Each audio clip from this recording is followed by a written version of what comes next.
충북도가 6조 2,181억 원 규모의 제1회 추가 경정 예산안을 도의회에 제출했습니다. 이는 올해 당초 예산보다 6.1% 늘어난 규모로 이번 추경에는 위축된 지역 경제에 활력을 불어넣기 위한 사업들이 반영됐습니다. 도는 부족한 재원은 지방채 발행을 통한 적극적인 재정 투자로 코로나 위기 극복에 도정 역량을 집중할 계획입니다. 한편 추경 예산안은 도의회 심의를 거쳐 오는 30일 확정될 예정입니다. 국제대학스포츠연맹 가맹국 150여 개국 대학생이 참가하는 하계 유니버시아드 대회. 충청북도는 대전과 세종, 충남과 함께 2027년 대회 공동유치에 나섭니다. 이를 위해 지난 5일 충청권 공동유치위원회 창립총회를 개최했습니다. 총회에서는 법인 설립 취지 채택과 정관안 심의, 임원 선출, 사업계획과 예산 승인을 진행했습니다. 충청권 공동유치위원회는 4개 시도 체육회장, 개최도시 시장, 지역대학교 총장, 상공회의소 회장, 민간단체 대표 등 회원 21명으로 구성됐으며 앞으로 공동유치 활동을 시작합니다. 유치위원회는 대회 유치를 위한 국내외 유치활동과 대회 유치붐 조성을 위한 각종 홍보활동을 펼칠 예정입니다. 또한 국제대학스포츠연맹을 대상으로 충청권 공동유치의 당위성을 집중 홍보합니다. 유치활동을 행정재정적 지원하기 위해 충청권 4개 시도는 공동유치위원회 지원 조례를 제정할 예정입니다. 충청권이 대회 유치 개최 시 경제적 파급 효과는 2조 7천억 원으로 취업 유발 효과는 만여 명에 달할 것으로 예상돼 있습니다.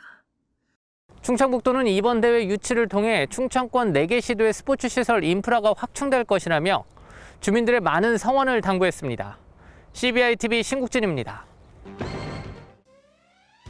이시종 지사가 기업 현장 간담회를 열고 코로나19로 어려움을 겪는 도내 기업에 애로사항을 청취했습니다. 간담회에는 도내 16개 기업 대표 등 30여 명이 참석한 가운데 기업인들은 입국 중지로 인한 인력 부족 문제와 해외판로 개척 등을 건의했습니다. 이 지사는 경제 회복을 위한 대책 수립으로 중소기업 인력난 해소와 경영 안정을 위해 적극 노력하고 있다며 도민들이 범도민 소비 촉진 운동에 적극 동참하면 하반기부터 경기 회복이 가능할 것으로 전망한다고 강조했습니다. 최근 타 시도에서 어린이집 집단 감염이 발생하는 상황을 고려해 도내 어린이집의 방역 이행 기준을 강화합니다.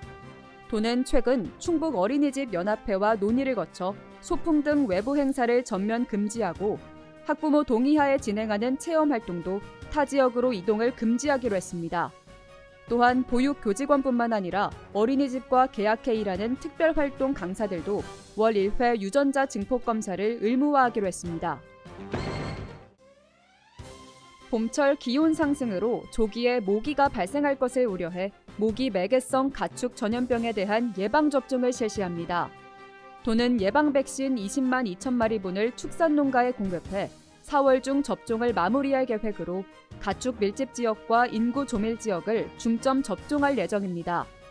도 관계자는 모기 매개성 가축 전염병은 사전 대처가 매우 중요하다며 예방접종과 더불어 해충 구제 사업도 병행해 예방에 총력을 기울이겠다고 말했습니다.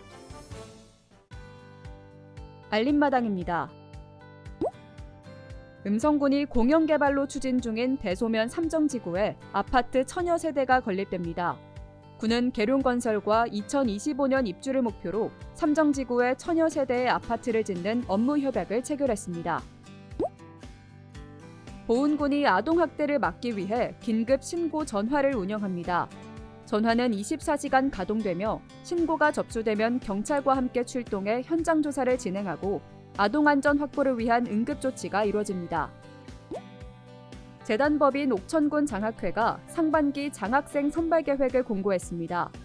옥천군 장학회는 성적 향상도와 가정 환경을 고려해 4개 분야에서 장학생 신청을 받아 모두 256명에게 2억 2천여만 원을 지급합니다. 진천군이 동네 슈퍼를 대상으로 무인 점포형 스마트 슈퍼를 모집합니다. 무인 계산대와 출입 인증 장치 등의 설치를 지원하는 사업으로 이달 16일까지 매장 면적이 165제곱미터를 넘지 않는 상시 노동자 5인 미만의 점포를 대상으로 신청을 받습니다.